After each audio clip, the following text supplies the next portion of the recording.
네, 안녕하세요, 여러분. 네, 낯선 목소리죠?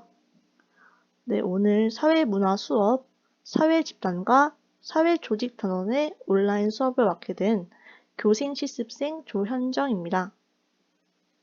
네, 여러모로 답답하고 또 제약사항도 많은 상황에서 엎친 데 겹친 격으로 날까지 더워졌습니다. 많이 힘드시죠?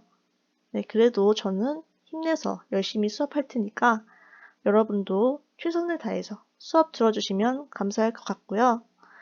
곧 학교에서 건강하게 다시 만날 수 있었으면 좋겠습니다. 네, 오늘 다룰 사회 집단 그리고 사회 조직에 대해서는 이미 배웠다고 들었습니다. 그래서 오늘은 짧게 키워드 위주로 지난 시간에 배운 것을 복습하고 또 본격적인 수업에서는 개념이 활용된 사례를 영화를 통해서 알아본 다음에 간단한 문제를 풀어보고 수업을 마칠까 합니다. 네, 우선 지난 시간에 어떤 것을 배웠는지 기억을 떠올려 볼까요? 우선 사회 집단에 대해서 배웠습니다. 사회 집단은 총 3가지 기준에 따라서 둘둘씩 나뉘었죠? 먼저 접촉 방식 그리고 친밀도에 따라서 1차 집단 혹은 원초 집단 그리고 2차 집단으로 분류할 수 있었습니다. 또 결합 이지에 따라서 공동체 혹은 공동사회라고도 부르죠. 그리고 결사체, 이익사회라고도 부릅니다. 이렇게 2가지로 나눌 수 있었고요. 그리고 소속감을 기준으로 내 집단 혹은 우리 집단이라고 부르기도 하고요. 그리고 외 집단 혹은 그들 집단이라고 부르기도 하죠. 이렇게 2가지로 나눌 수 있었습니다. 또한 개인이 자신의 행동과 판단의 기준으로 삼는 그런 집단을 이루는 개념으로 준거 집단에 대해서 배울 수 있었고요. 그리고 준거 집단과 소속 집단의 일치 여부, 그러니까 자신이 소속된 집단이 준거 집단인지 혹은 준거 집단이 아닌지 이 여부에 따라서 현재 상황에 대해서 느끼는 개인의 만족감이 달라진다는 것을 배웠습니다. 또한 사회 집단의 한 유형인 사회 조직에 대해서도 배웠습니다. 사회 조직은 위계와 절차가 엄격하고 따라서 다른 조직과 뚜렷이 구분되면서 구성원의 지위와 역할이 전문화되어 있고 또 체계화되어 있다고 했습니다. 사회 조직은 집단의 특징 그리고 구성원 간의 관계의 특징에 따라서 크게 2가지로 나뉘었는데요. 무엇인지 기억하시나요? 네, 규칙과 절차가 명확하고 또 구성원 간의 관계는 조직의 목적에 따라서 수단적이고 그리고 공식적으로 정해지는 그런 공식 조직이 있었고요. 또 공식 조직 안에서 발생해서 구성원들이 친밀한 인간적인 관계를 맺는 비공식 조직으로 나뉘었었죠. 공동의 목표를 달성하기 위해서 자발적으로 형성된 조직인 자발적 결사체에 대해서도 배웠습니다. 마지막으로는 관료제 조직과 관료제의 문제점을 해결하기 위한 대안으로 등장한 탈관료제 조직에 대해서도 배웠습니다. 관료제 조직은 업무가 딱딱 나눠지고 또 전문화되어 있으며 위계도 엄격하게 서열화되어서 나눠지고 또 규약과 절차에 따른 업무를 수행하고 얼마나 많이 일했는지 혹은 나이에 따라서 지위가 올라가고 그리고 정해지는 연공 서열주의에 입각한다는 특징이 있었습니다. 네, 하지만 옷감이 그렇듯이 너무 촘촘하게 조직이 짜여 있으면 바람이 잘 안 통하잖아요. 통분이 잘 안 되고요. 그렇게 너무 체계적으로 짜여 있는 관료지 조직은 바람이 이렇게 술술 통하듯이 유연하게 변화에 대응할 수 없다는 문제점을 안고 있었습니다. 네, 그래서 관료지 조직과는 달리 수평화되고 그리고 조직 구성원들이 네트워크로 연결되어 있어서 변화에 보다 유연하게 대응할 수 있는 탈관료제 조직이라는 개념이 등장했다고 배웠습니다. 네, 이렇게 지난 시간에 배운 내용들에 대해서 간략하게 복습해 보았는데요. 오늘은 이 내용에 대해서 더 자세히 그리고 정확히 이해하기 위해서 재미있는 영화들을 가져왔습니다. 그러니까 복습하면서 내용이 잘 기억나지 않았던 부분, 이 부분은 보완이 더 필요하다고 생각했던 부분은 오늘 수업을 통해서 다시 복습해보고 보완해 보도록 합시다. 제가 가져온 영화는 두 가지인데요. 바로 이 영화들입니다. 네, 아실지 모르겠는데 일단 왼쪽에 있는 영화는 2016년에 개봉한 우리들이라는 한국 영화고요. 여러분 대부분이 태어났으리라고 생각되는 2003년에 개봉한 스쿨 오브 락이라는 외국 영화입니다. 여러분들이 보셨을지 모르겠는데 이게 오프라인 수업이었다면 짧게라도 함께 봤을 텐데 아무래도 이게 온라인 클래스에 저장되는 수업이라서 저작권 문제에서 조금 걸려서 제가 캡처본을 대신 가져왔어요. 그래서 내용을 이해하는데 별 무리가 없도록 수업을 진행하려고 노력해보도록 하겠습니다. 이 두 영화에 나오는 이야기들을 바탕으로 사회 집단과 사회 조직의 사례들을 일상적인 상황 속에서 찾아보는 시간을 가지도록 할 것입니다. 우리들이라는 영화를 통해서는 사회 집단, 그리고 스쿨 오브 락이라는 영화를 통해서는 사회 조직의 사례들을 다뤄보려고 합니다. 먼저 우리들이라는 영화의 사회 집단의 모습이 어떻게 나타나는지 살펴볼 거예요. 그러기 전에 일단 어떤 영화인지 알아볼까요?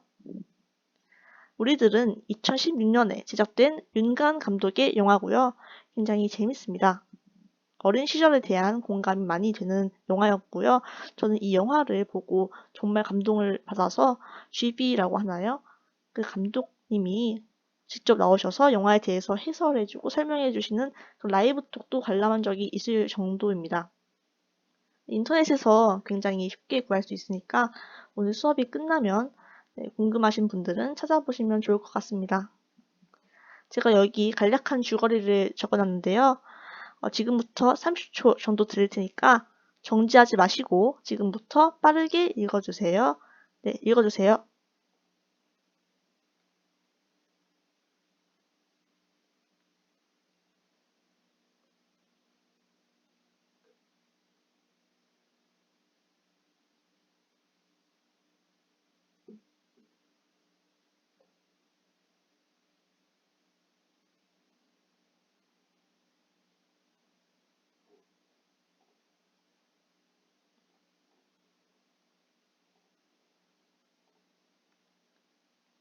네, 30초가 다 되었습니다.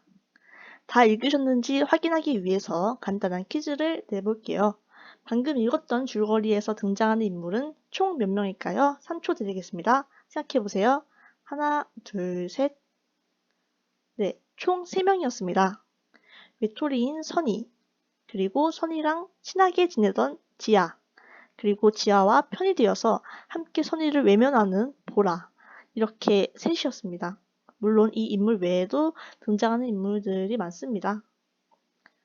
제가 이 영화를 가져온 이유는 이 세 인물을 중심으로 등장하는 그런 사회 집단에 대한 이야기들이 흥미롭기 때문인데요. 줄거리만 보았을 때 이 영화엔 우선 어떤 사회 집단이 등장할 것 같나요? 네, 또래 집단이 있을 수 있겠죠. 선희와 지아, 그리고 또 지아와 보라, 이 외에도 수많은 또래 집단들이 등장합니다. 그리고 그 옆에 있는 이미지에 있는 사회 집단은 바로 가족이겠죠. 네, 이미지에 있는 가족은 선희의 가족이고요. 물론 지아의 가족도 등장합니다. 그리고 선희와 지아가 가장 오래 있는 학교도 하나의 사회 집단으로 볼 수 있겠죠. 그리고 선희와 보라가 지금 그렇게 공부하고 있는 학원도 사회 집단으로 볼 수 있겠습니다.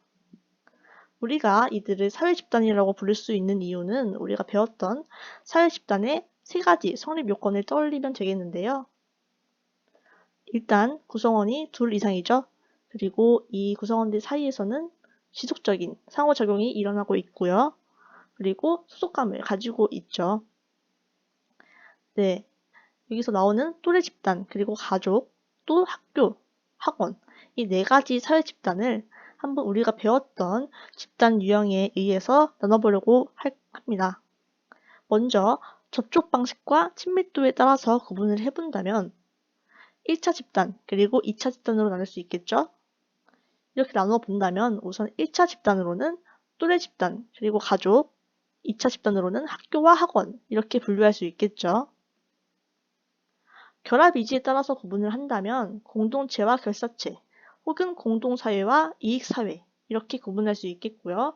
1차 집단과 2차 집단을 나눈 것처럼 또래 집단과 학교, 또래 집단과 가족, 잘못 나와 있는데 또래 집단과 가족이 공동체, 그리고 학교와 학원이 결사체 이렇게 구분이 될 수 있겠습니다. 이렇게 아이콘을 잘못 넣었는데 또래 집단과 가족이 1차 집단이자 또 공동체로 분류할 수 있겠고요. 그리고 학교와 학원이 2차 집단이자 결사체 혹은 이익사회 이렇게 분류할 수 있겠습니다. 소속감에 따라서 구분을 한다면 내집단 혹은 외집단으로 나눌 수 있겠죠. 네, 이것은 조금 유동적인데요. 자기가 속한 또래 집단의 범주가 바뀌는 지하의 관점에서 보자면 처음에는 선의와 지하 이렇게 내집단이고 보라가 외집단에 속해 있겠죠. 하지만 어떤 사건을 계기로 해서 지하가 보라와 내집단의 소속감을 가지고 있고 그리고 선의를 외집단으로 생각할 수 있겠죠. 사실 이게 지하가 따돌림을 당한 경험이 선의처럼 있는 거예요. 그래서 새 학교로 전학 가서 선의를 따돌리는 보라랑 어울리면서 그 따돌림의 경험에서 벗어나고자 했던 것이었죠. 이렇게 같은 또래 집단도 이렇게 변화하면서 개인에게 영향을 주고요.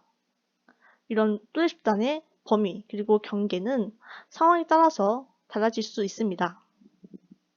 그러면 또래 집단 말고 또 주인공인 선의가 속해 있는 하나의 사회 집단인 학교는 선의 입장에서 내 집단이라고 할 수 있을까요? 네, 소속감이 없다면 내 집단이라고 할 수가 없겠죠. 하루 종일 소속되어 있는데도 아침부터 점심까지 오후까지 하루 종일 소속되어 있는데도 소속감이 없다면 내 집단이라고 볼 수 없겠죠. 이렇게 소속 여부와 소속감은 별개의 문제라는 것을 강조하고 싶고요. 이렇게 아이들은 상황에 따라서 사회 집단에 속해 있다가 또 속하지 않았다가 이런 것을 수도 없이 반복하면서 개인의 정체성을 형성하고요. 또 삶을 구성해 나갑니다. 특히 개인의 삶에 큰 영향을 미치는 집단을 이루는 개념이 있었죠. 바로 준거 집단이었습니다. 준거 집단은 개인이 자신의 행동과 판단의 기준으로 삼는 집단을 이루는 개념이고요. 준거 집단과 소속 집단의 일치 여부에 따라서 만족감이 달라진다고 배웠습니다.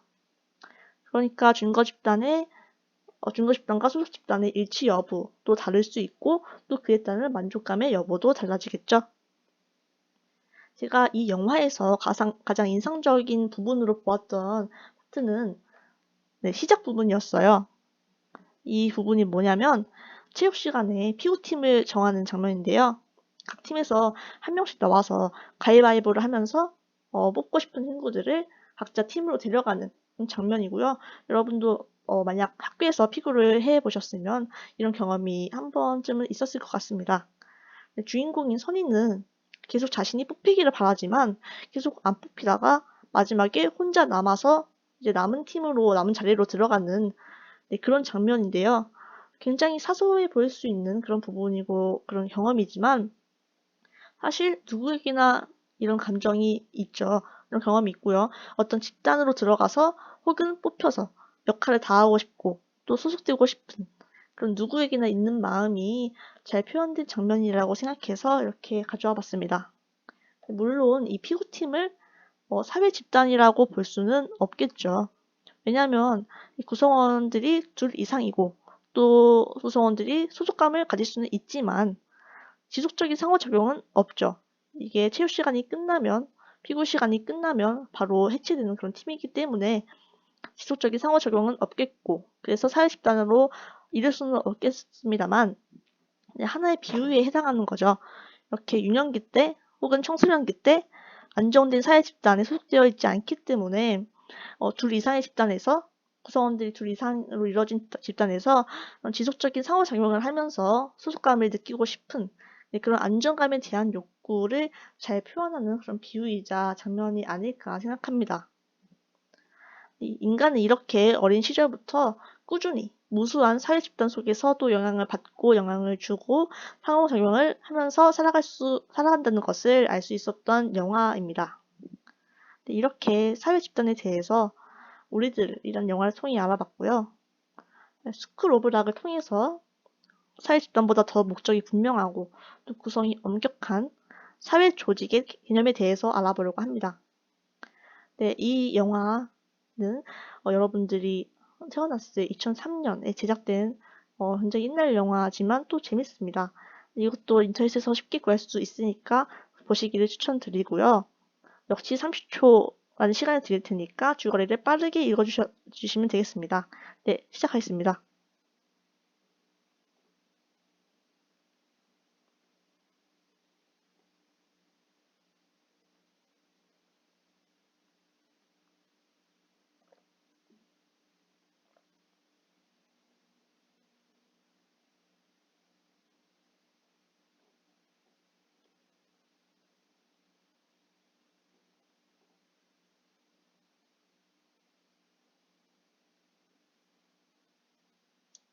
네, 30초가 다 되었습니다. 줄거리를 잘 읽으셨는지 확인하기 위해서 역시 퀴즈를 내보도록 하겠습니다. 먼저 주인공의 이름은 무엇일까요? 그리고 주인공이 취직한 곳, 그리고 주인공이 학생들과 함께한 것은 무엇일까요? 네, 바로 정답 공개하도록 하겠습니다. 네, 주인공은 듀이 핀이라는 사람이고요. 초등학교에 취직합니다. 그리고 음악밖에 몰라서 수업을 할 수 없으니까 수업 대신 학생들과 함께 밴드를 결성합니다. 이 영화를 가져온 이유 역시 여기에 나오는 사회 조직의 형태가 굉장히 흥미롭게 다뤄져서인데요. 주인공이 취직한 조직인 어디죠? 초등학교, 그리고 학생들과 결성한 조직인 밴드, 이 두 조직을 중심으로 다뤄보려고 합니다. 먼저 두 조직이 어떤 특성을 가지고 있는 조직인지 살펴봐야겠죠. 주인공이 취직한 공식 조직인 초등학교에서는 학생들이 억압의 대상이었습니다. 이렇게 이미지에 나와 있듯이 굉장히 꼿꼿하게 그리고 약간 압박을 느끼는 것처럼 이렇게 앉아있죠. 이렇게 뚜렷한 상하 관계에서 교사가 학생에게 윽박지르기도 하고 또 상벌점 제도로 서열이 나눠지고 또 학생들은 초등학생인데도 불구하고 성적에 스트레스를 받아 하는 그런 조직이었습니다.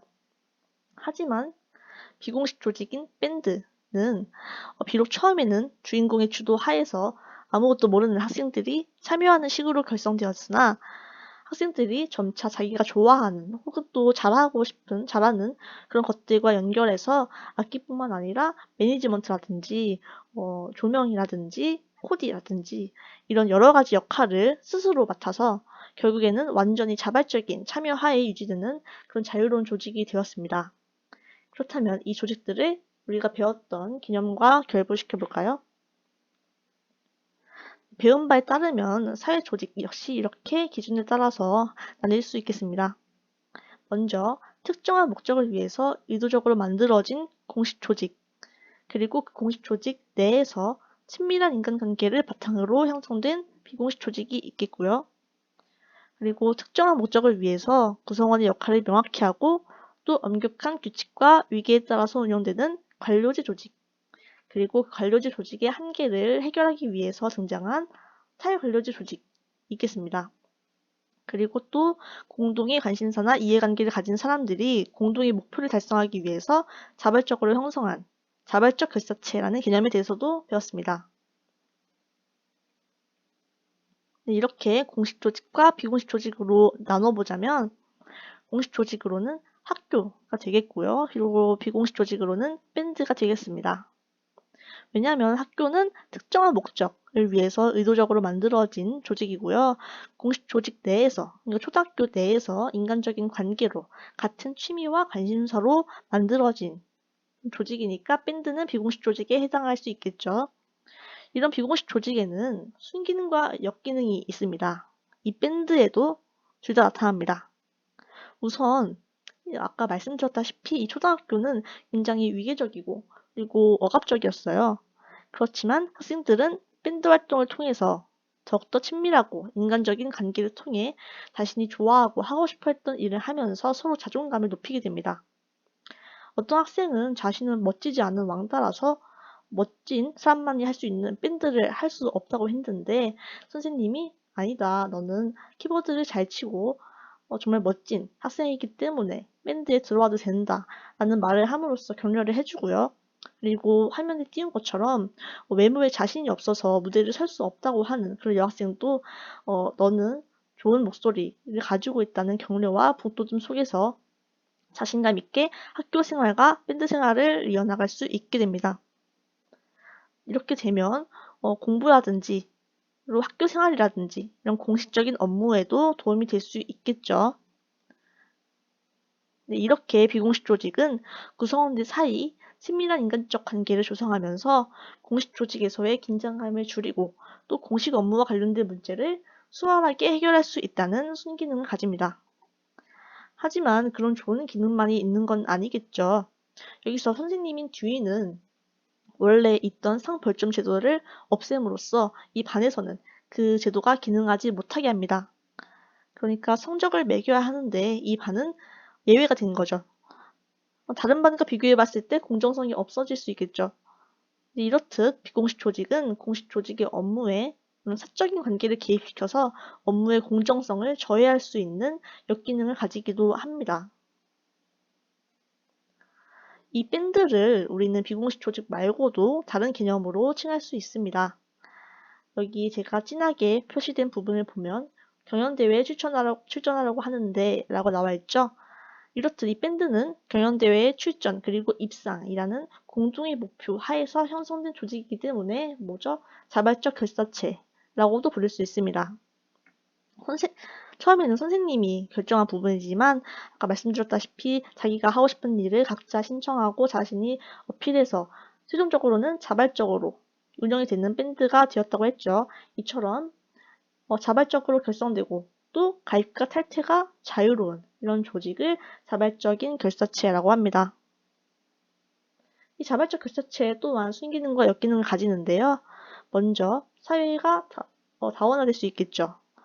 그렇지만 이 다원화가 심해지고 통제에서 벗어나게 된다면 사회 통합을 하는데 저해될 수 있다는 역기능이 있습니다. 이렇게 공식 조직 그리고 비공식 조직 또 자발적 결사체의 개념을 통해서 학교와 밴드의 특성을 살펴보았습니다. 그렇다면 이제 뭐가 남았을까요? 관료제 조직과 탈관료제 조직이 남았겠죠. 네, 학교와 밴드 중에서 관료제 조직에 가까운 곳 어디일까요? 네, 학교입니다. 실제로 이 학교는 굉장히 딱딱했죠.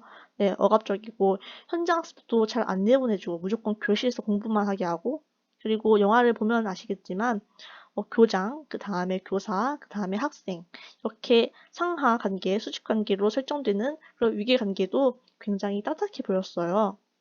네, 이런 관료제적 특성을 정리하자면 이렇게 순기능과 역기능으로 나눌 수 있겠죠. 관료제 조직은 효율적이고 또 신속한 일 처리가 가능하며 객관성 있고 정확성이 있고 또 안정적인 업무가 가능하다는 순기능을 가집니다. 그렇지만 오히려 너무 안정되고 너무 경직되어 있어서 자율성 그리고 창의성의 발휘가 어렵고요. 그리고 비민주적인 일 처리가 될 수 있겠고 그리고 목적 전치 현상이 일어날 수 있겠습니다. 예를 들어서 이 학교는 학생들이 공부를 잘하게 하려고 또 학습에 도움을 주려고 상벌점 제도를 만들었지만 오히려 학생들의 자존감, 학습에 대한 자존감을 저해하고 또 규칙을 위한 규칙으로 전락하다 보니 목적이 전치되는 현상이 나타났습니다. 이게 또 이어지면 인간 소외 현상으로 이어질 수 있겠죠. 그리고 업무가 너무 안정적이다 보니까 구성원들이 제대로 일을 하지 않는 무사안일주의로 이어질 수 있다는 역기능도 있습니다. 그래서 이 관료제 조직의 역기능에 제한이 되기 위해서 탈관료제 조직이 등장했고요. 이 탈관료제 조직은 관료제의 상하관계 그리고 수직관계에 반해 구성원들 간의 관계가 굉장히 수평적이고 그리고 네트워크로 연결되어 있어서 관료제 조직이 하지 못했던 변화에 유연하게 대응할 수 있는 그런 자세를 취할 수가 있겠고요. 반면 관료제 조직 안정적인 업무가 가능한 것에 비해서 조직의 안정성 유지가 어렵다는 역기능을 가지고 있습니다. 네, 우리는 우리들을 통해서 사회 집단을 그리고 스크러브락을 통해서 사회 조직에 대해서 배웠습니다. 이렇게 사회 집단에는 많은 유형이 있었고, 그리고 집단과 개인이 계속해서 상호작용을 하고 또 영향을 주고받는다는 것을 알 수 있었죠. 그리고 또 사회 조직 역시 많은 유형이 있었고, 특히 학교와 밴드 두 조직을 통해서 공식 조직 그리고 비공식 조직 그리고 자발적 결사체, 관료제와 탈관료제 조직의 개념을 파악할 수 있었습니다. 이렇게 오늘의 학습은 거의 끝마쳤고요. 개념을 심층적으로 이해하기 위해서 모의고사 문제 한 문제를 가져왔습니다. 3점짜리더라고요. 이게 여러분들이 아마 풀었을 이번 연도 3월 모의고사 사회문화 9번 문제입니다. 문제부터 한번 읽어볼까요? 네, 다음은 어느 교사의 주간 일정이다. 밑줄 친 기억부터 미음에 대한 설명으로 옳은 것은 네, 우선 기억부터 볼게요. 기억은 학교 교무부라고 나와 있죠. 네, 선지부터 보자면 기억은 가입과 탈퇴가 자유로운 사회 집단이다. 그리고 니은은 공식 조직 내 친목 도모를 위해 형성된 사회 집단이다. 디귿은 자연 발생적으로 형성된 사회 집단이다. 리을은 결합 자체가 목적인 사회 집단이다. 그리고 미음은 지속적인 상호작용이 없어서 사회 집단으로 볼 수 없다. 네, 이렇게 선지가 구성되어 있고요. 1번부터 볼게요.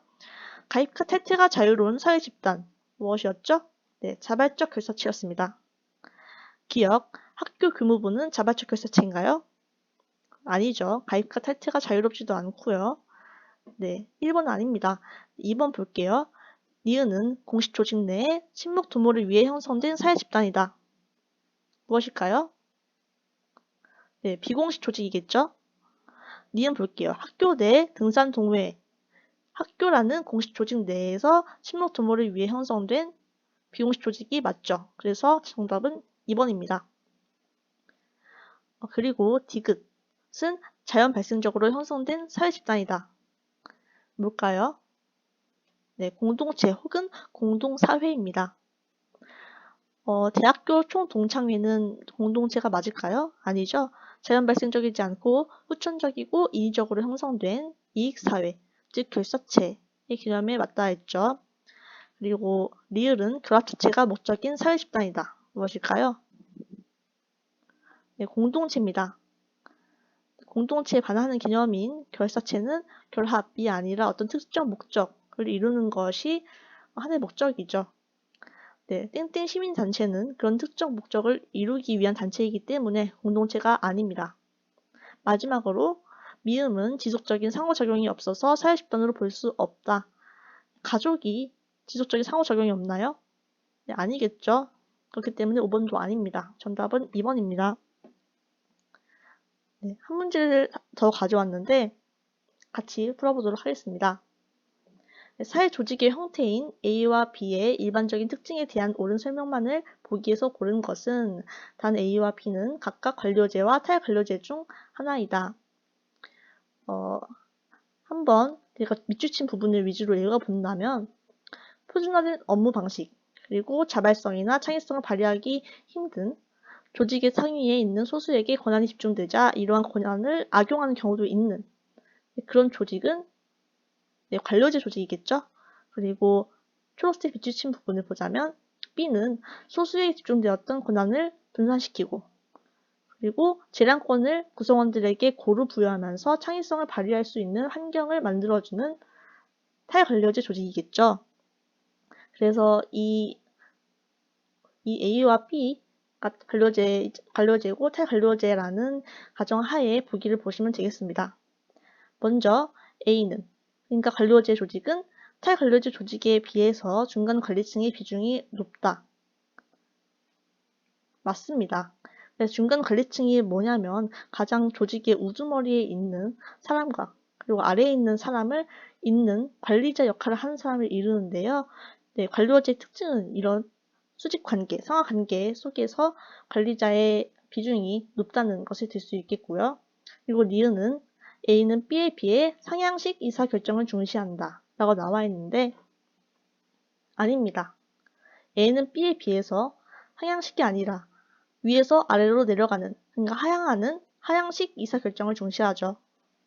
디귿은 B는 A에 비해 업무 성과에 따른 보상을 중시한다. 맞습니다. 탈관료제 조직이 성과에 따른 보상을 중시하고요. 그리고 A는 경력에 따른 보상을 중시합니다. 연공서열주의이기 때문이니까요. 그리고 리을, B는 A와 달리 조직 운영의 효율성을 중시한다. 네, 아닙니다. A와 B, 관료제와 탈관료제 모두 조직 운영의 효율성을 중시하는 조직입니다. 네, 오늘 학습은 여기서 마치려고 합니다. 많이 힘드셨죠? 네, 수고하셨고, 제가 알아보니까 두 영화 모두 왓챠 플레이라는 곳에 있습니다. 넷플릭스에는 없고요. 재밌으니까 시간 나시면 보시면 좋을 것 같아요. 다음 수업에서는 일탈 행동의 원인과 대책에 대해서 또 온라인 클래스로 찾아뵙도록 하겠습니다. 네, 수고하셨습니다.